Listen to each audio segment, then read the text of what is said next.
The heiress mistook me for a charity case. For 4 years, she kept me by her side, slipping me $3,000 a month like I was on a scholarship for the destitute. Then, right as we graduated university, she dumped me to go home for an arranged marriage. We had been in love for 4 years, yet I was the last to know. Her number was disconnected, her social media accounts deleted. She vanished from my life like a ghost, leaving me completely blindsided. Her lawyer showed up at my door with a dossier. It stated that Elena Vance was voluntarily gifting me her lakeside villa, a Maybach, and a cashier's check for $2 million as a thank you for the last 4 years.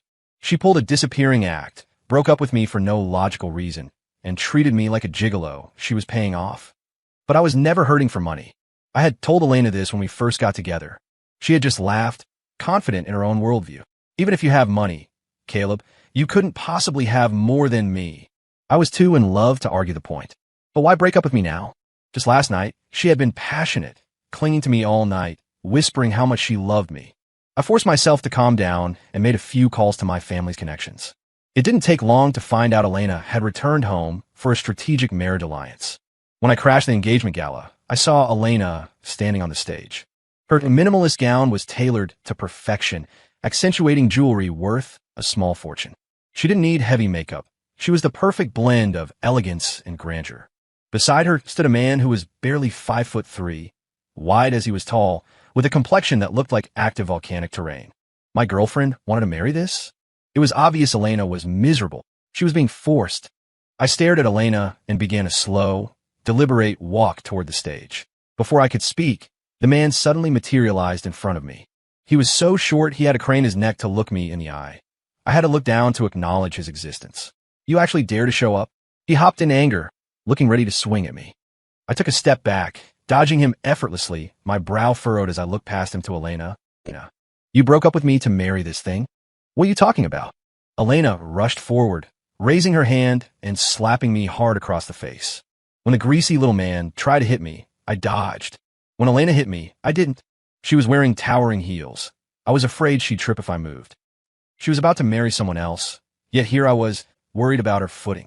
I was pathetic, wasn't I? The stinging heat bloomed on my cheek. I lowered my head, silent, feeling a heavy, profound sorrow sink into my chest. You're Elena's college boyfriend? The man stepped closer, his voice dripping with disdain. A total freeloader, and you come here acting tough. Do you know who I am? I'm Brody Ricketts.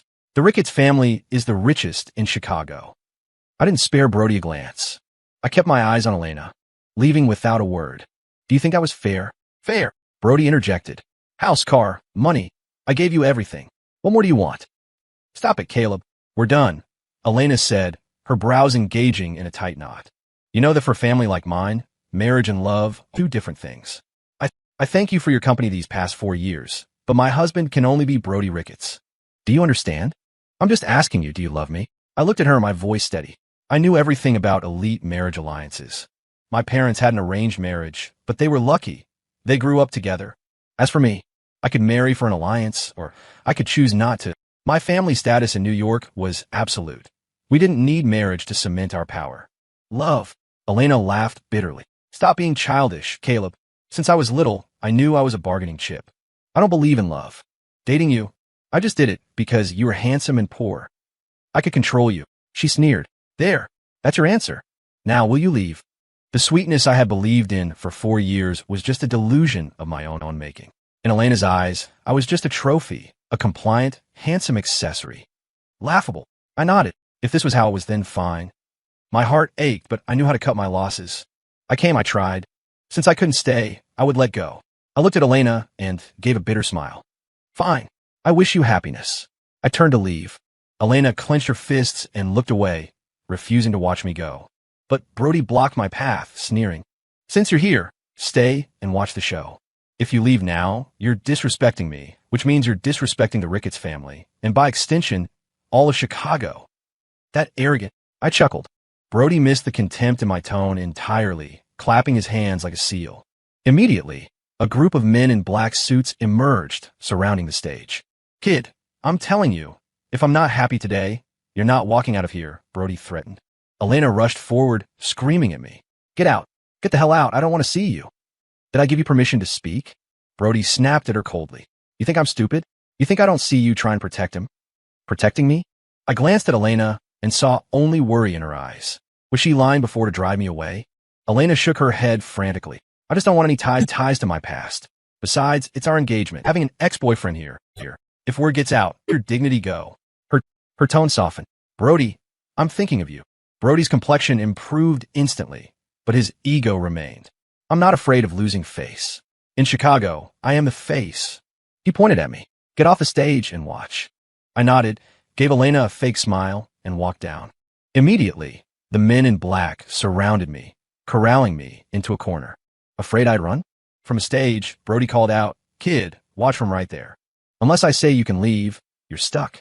If you don't let me leave now, you might find that when you want me to go later, I won't feel like moving, I said with a calm smile. Shut up. Elena shouted at me. I smiled and fell silent. If they wanted to play games, they couldn't blame me for the outcome. Brody spoke up again. I heard you're from New York. Perfect. Some heavy hitters from New York are coming soon. Top-tier trust fund kids. I'll introduce you, help you see what real wealth looks like. Well, thank you for that. The ceremony ended quickly. The next phase was the banquet. Brody led Elena around for the toasts. Everyone fawned over Brody obsequiously. Just then, a girl sat down next to me. She was sweet-looking, with a bit of baby fat on her cheeks, very cute. Her eyes resembled Elena's. I'm Chloe Vance, your ex-girlfriend's sister, she whispered. From now on, don't talk. Just follow me. Her face was sweet, but her voice was ice-cold. She grabbed my hand as she spoke. I didn't move. Your sister sent you? What do you think? Chloe frowned. Hurry up and come with me, or you won't be able to leave. The men in black closed in again. Chloe sighed, releasing my hand and sitting back down. She realized escape was impossible. You shouldn't have come, she sighed again. If it weren't for you, my sister wouldn't have to marry that fat tub of lard. For me, I was shocked. Before I could ask more, a commotion rippled through the hall. Brody and Elena headed toward the entrance, gesturing for everyone to stand. I watched as 8 or 9 people walked in. Men and women, all young, but carrying themselves with a distinct, heavy gravity. The leader was in his 20s, radiating authority. Julian, you finally made it. It wouldn't be a party without you, Brody announced. Julian Thorne didn't shake Brody's hand. He didn't even look at him closely. He scrutinized Elena for a moment, then spoke. You're Elena Vance? Elena froze for a second, then nodded. Julian's demeanor softened, a smile spreading across his face. He really hid you well. Otherwise, we would have met a long time ago. Brody assumed that he referred to himself, though he was confused about the hiding part. He didn't dwell on it, turning to address the room. Everyone, this is Julian Thorne of the New York Thorne family. The Thornes are the Ricketts family's greatest backers. The crowd applauded like trained seals. Brody noticed I was still sitting on the sofa and roared, Kid, where do you get the nerve? Why are you still sitting? Elena immediately chimed in. Caleb, stand up. The room's gaze fell on me again. The smiles were malicious. In their eyes, the Prince of New York had arrived, and my refusal to stand was a death wish. I was about to be destroyed. I remained seated, steady as a mountain, and smiled at Julian Thorne. Do I need to stand? Julian froze. He rubbed his eyes, squinted at me, and his face drained of color. Brody laughed sinisterly. Julian, that's my fiancé's ex. Basically a dog bed for scraps. I kept him here for entertainment. Elena's face went pale, her teeth clenched. Brody, you promised me. You said if I married you, you wouldn't touch him. I did promise, but he showed up on his own. I lost face. Why should I let him off? Brody sneered. Elena didn't answer him. Instead, she walked toward me. She walked up to me, shaking her head with a bitter smile, her eyes full of lingering affection. When will you ever let me stop worrying? I stood up and grinned at her, the sunny, bright smile she always loved. Don't talk about me. What about you? When will you finally believe that your man has actual power? I took her hand and pulled her into my arms. She whispered urgently, Caleb, I really can't protect you this time. Your only way out is to take me hostage. Get out of here, take the money I gave you, and run far away. I smiled helplessly. She still didn't believe me. Did I hide it that well? By now, the men in black were closing in, but the banquet servers suddenly moved. They intercepted the bodyguards. In less than 10 seconds, the black-suited men were on the floor. The Ricketts family security detail was neutralized. The sudden violence drew gasps from the guests. Elena looked bewildered and tried to drag me away. Let's go quickly. No need. I pulled her back and sat her down on the sofa. Then I sat beside her, crossing my legs. I looked relaxed, but the air around me shifted. I was no longer a student. I was the predator. Elena stared at me blankly, as if she'd never met me. To her, I was sunny and considerate. She had never seen the steel beneath the sheath. Brody stood frozen for a moment before shouting, "You punk, you have a death wish? This is Chicago. This is my territory." He pointed at the servers I had planted. "I get it. Elena gave you money, and you used her money to hire thugs to crash my party." Before entering, I had swapped the venue staff with my own team. As the old saying goes, a wise man does not stand under a crumbling wall. I wouldn't have shown up without preparation. Brody turned to Julian. "Julian, lend me your security detail. I'm going to kill him." Julian didn't speak. He walked straight up to me and bowed deeply. "Mr. Sterling." Julian's posture was extremely humble, his respect absolute. The entourage he brought with him immediately bowed in unison. I smiled and didn't respond. The room went dead silent. Brody ran up, stammering, "Julian, what is this?" Smack. Julian slapped Brody across the face. "You think I came here to celebrate? I just found out you stole Mr. Sterling's woman. I came here to beat the hell out of you." Brody clutched his face, utterly confused. "New York. The Sterling family. You don't know." Julian barked. Brody's face went ashen, his voice trembling. You mean Caleb is from the New York Sterlings?" "Not just a Sterling. He is the heir," Julian said sharply. "Is the Sterling family that powerful? Do you live under a rock? In the last 3 generations, that family has produced 7 senators and cabinet members." "Then, is Elena crazy? She has a boyfriend like that, and she let herself be threatened by you." As the crowd began to whisper, Elena's expression shifted through a spectrum of emotions. She stood frozen, staring at me with disbelief, her eyes quickly reddening as tears welled up. I shrugged helplessly. "I told you early on that my family was a big deal. You just didn't believe me. I didn't think it mattered, so I didn't push it. I figured you'd find out when we got married. Who knew you'd be so silly, trying to protect me and almost getting yourself married off to a pig?" Elena looked half angry, half relieved, and started punching my arm repeatedly. I pulled her into a hug. "Did you never stop to think? You're beautiful. Your family is well off. Yet for 4 years of college, no one ever hit on you. That was all you." Elena looked at Julian in shock. "But he said you hid me well. Everyone knew you existed," I explained. "But without my permission, no one dared to approach you. Anyone who thought about pursuing you was discouraged. The apartment we lived in, you bought it, sure, but the nanny, the chef, the maids, those were all my people." I sighed. "I didn't tell you the whole truth because you wouldn't believe me, and I didn't want to pressure you. I really should have told you. Then you wouldn't have been threatened." I hadn't taken the Vance family's decline seriously, so I hadn't investigated. Otherwise, Brody Ricketts would never have been an issue. Their goal was simply to restore the fading Vance family to its former glory. For the Sterling family, that was as easy as waving a hand. Now, it was time to deal with Brody. "Mr. Ricketts, you're quite the tyrant," I smiled. Brody's legs gave out. He collapsed, kneeling instantly. He started banging his head on the floor. "Mr. Sterling, I swear I didn't know who you were. If I knew, I never would have dared." As he begged, I saw a flash of venom in his eyes. I looked at Elena.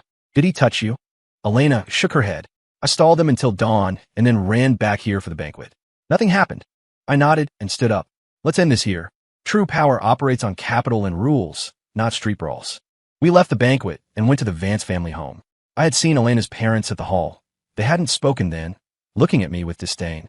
When my identity was revealed, they looked like they were about to explode with excitement, but held it back to appear dignified. They wanted to look deep and profound so I wouldn't look down on them. It didn't matter. The Van Sass were low level. I couldn't be bothered to decipher their petty schemes. I sat in the Vance living room. Elena's parents sat opposite me. Elena was by my side. Julian and his crew had been dismissed to go enjoy the city. "Since the Vance family wants to rise again, it's no problem," I said flatly. "Give it 2 weeks. "Mr. Vance suddenly spoke up. "The Vance family intends to enter the New York market." I raised a hand to interrupt. "I understand you want to bring glory to your name, sir, but if you take steps that are too big, you'll fall. Take it slow." Mrs. Vance frowned. If her daughter married Brody, the Vance family could have entered New York immediately using the Thorne family connections. Your family is more powerful than the Thornes. Why can't you get us into New York? Elena looked embarrassed. "Mom, Dad, listen to Caleb. Stop talking. You haven't even married him yet, and you're already siding with outsiders." Mrs. Vance slapped the coffee table. "Listen here, Caleb. If you can't guarantee the Vance family gets into New York, this marriage is off the table." No wonder the family collapsed. These two had zero vision. I was about to speak when Elena squeezed my hand. She looked at them seriously. Mom, Dad, the Vance family isn't ready for New York. Even if we force our way in on Caleb's back, people will look down on us. It might even give people ammunition to attack Caleb's family.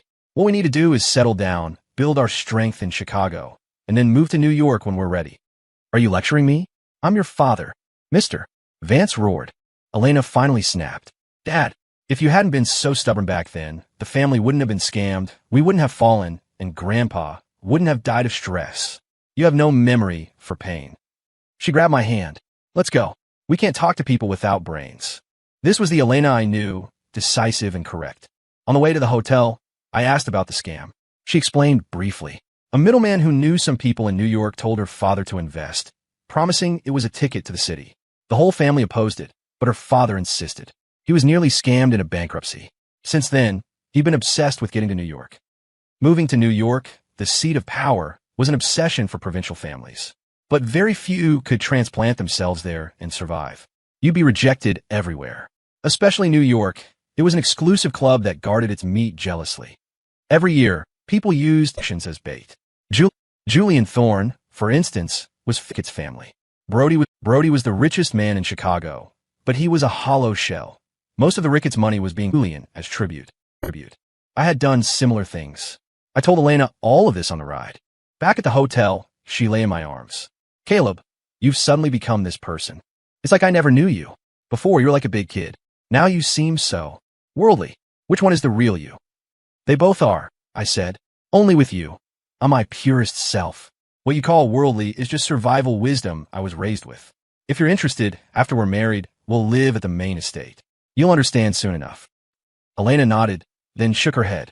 I'm not interested. I only hustled before because no one in my family could carry the load. Now I have you. Why should I hustle? She was right. With me there, she didn't need to fight anymore. After dark, Julian sent a car for us. We drove to the outskirts of the city, to a dog farm owned by the Ricketts family. A dog fighting ring. We were there because Brody and Elena's parents had lost their minds. They had actually attempted to kidnap me, to hold me, for ransom against the Sterling family.